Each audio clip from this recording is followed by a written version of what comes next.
Minister of Power Adebayo Adelabo pointed out that one of the main objectives of the Nigerian electricity sector reform program, initiated over 23 years ago, was to make electricity available to consumers across the country with efficiency and consistency.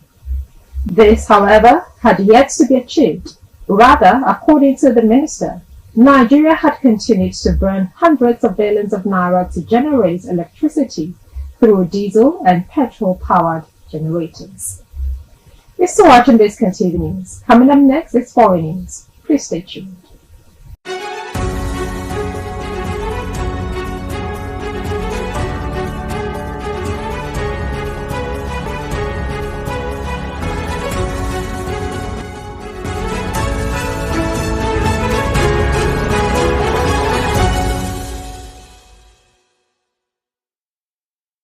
Welcome back. Now to foreign news. Donald Trump cannot assert presidential immunity from a defamation lawsuit by writer Eugene Carroll, who accused him of rape. A U.S. appeals court ruled on Wednesday, dealing the former U.S. president another legal setback.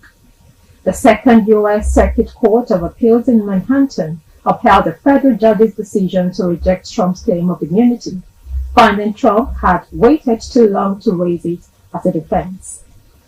Alina Haber, one of Trump's lawyers in the case, called the ruling fundamentally flawed and said Trump would seek immediate review from the Supreme Court. The former Elle magazine columnist sued in November 2019, but Trump waited until in June.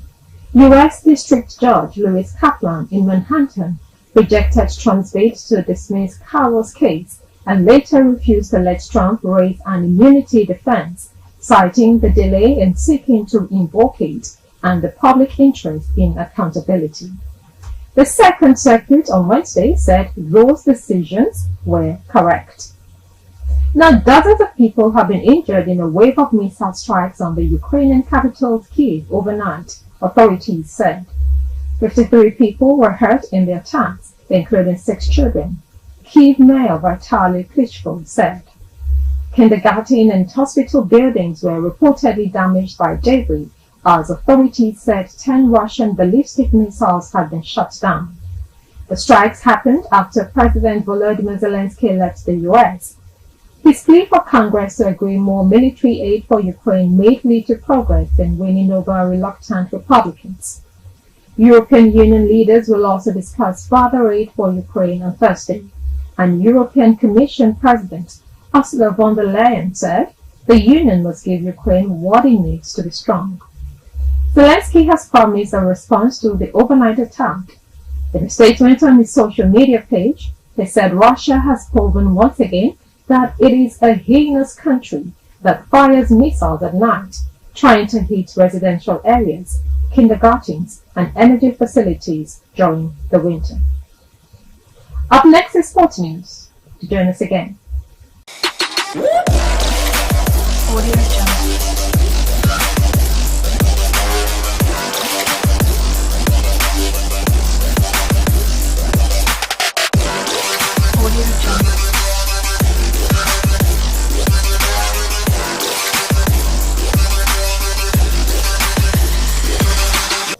Welcome back to the News Hour on Biscon Television. Now to the world of sports.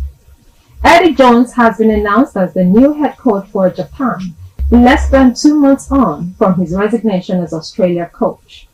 Jones has signed a 4-year deal, taking him up to the 2027 Rugby World Cup, and will start his second stint in charge of the Brave Blossoms on January 1. Jones was appointed by Rugby Australia on a 5-year term at the start of 2023, 1 month after being dismissed by England, but came under intense pressure at the Rugby World Cup when the Wallabies were eliminated in the group stage for the first time. The 63-year-old had insisted he was 100% committed to his job as Australia head coach, but left the role at the end of October and has now returned to Japan, where he was head coach between 2012 and 2015. He originally served as assistant coach in 1996. Jones replaces his former successor, Jamie Joseph, who led Japan to the World Cup quarterfinals on home soil in 2019, and a post-stage exit in France, after which he departed. We'll take another short break, and when we come back, we'll bring you entertainment news. Stay tuned.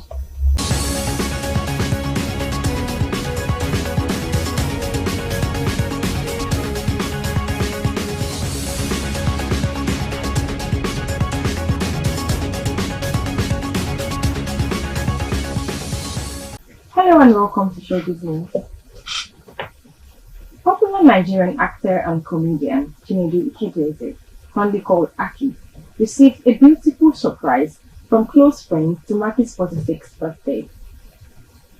The actor marked his 46th birthday yesterday and was serenaded with a trumpet alongside a box load of gifts. The organizers, an actress, and the producer specially planned the event with staff of hotel he was lodged in to surprise the actor. Chinedu Ikedieze was very impressed by this act and took to his Instagram to celebrate all involved. In another story, on December 12, 2023, Simi took to her X page to tease the remix of Spyro's Fine Girl, on which she appeared. The post generated reaction from excited fans whom Spyro has puzzled with his 2023 releases. The remix, set to drop on Friday, December 15, 2023, is set to extend Spyro's electrifying run, which saw him recently release the next Rooted EP. Simi's appearance on Fine Girl Remix marks another rare appearance from the star in the year she had only released one single, Stranger. How do we kings see the award-winning songstress recreate her magic on Spyro's Fine Girl Remix? And that's all we have for you today on Showbiz News.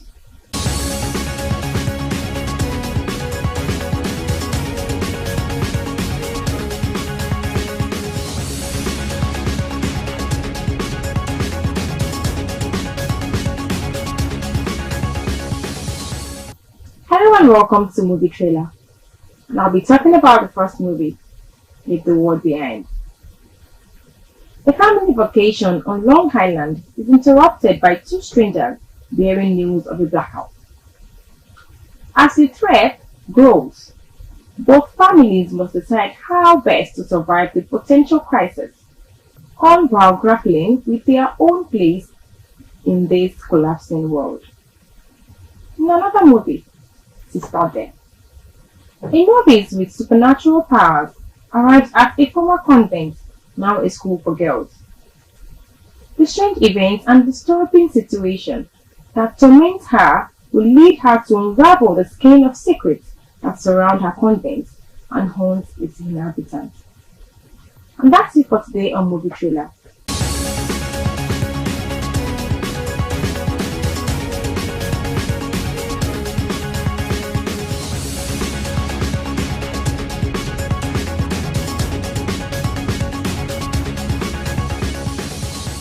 Welcome back! And that's it on Biscon Television News. But before we go, a recap of the major points. On the national scene, federal government plans mortgage scheme for Nigerians in US, Canada and UK. Lagos State Governor Sanwo-Olu presents 2.2 trillion naira 2024 budget to Assembly. In business news, Nigeria gets 40,000 megawatts power from generators, says federal government. On the foreign scene, former President Trump loses immunity bid in Carroll defamation suit to seek Supreme Court's review. And in the rubber sport, Eddie Jones announced as new Japan Rugby Union head coach just weeks after Australia exit. And that's it on the News Hour on Biscon Television. Compiled and produced by Tomiloba Abalani. I'm Stella O'Hara. Thank you for watching.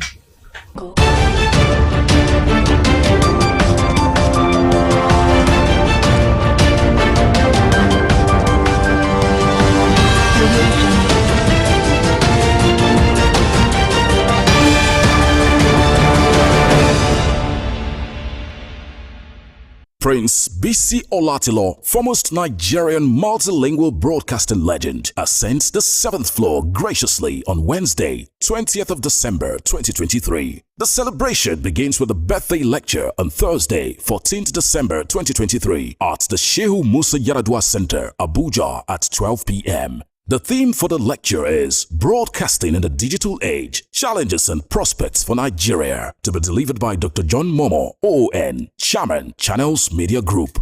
Parents of the day are Nigeria's first family, His Excellency President Bola Ahmed Tinubu, GCFR, and the First Lady, Her Excellency Senator Luremi Tinubu, CON. Chairman of the event, the Emir of Kano, His Royal Highness Alhaji Aminu Ado Bayero, CFR, Sedikin Kano, who will be supporting the celebrant, Prince Bisi Olatilo, to whom Kano was home for 13 years in his life growing up. Prince Bisi Olatilo's memoir will be presented by Sir Dr. Kessington Adebukola Adebutu, CFR.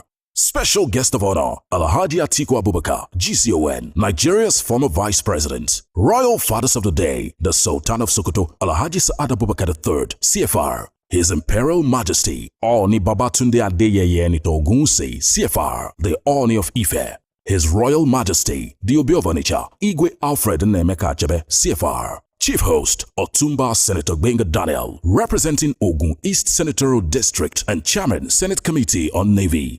All hail Prince Bisi Olatilo, the man of the moment, who ascends the 7th floor graciously.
have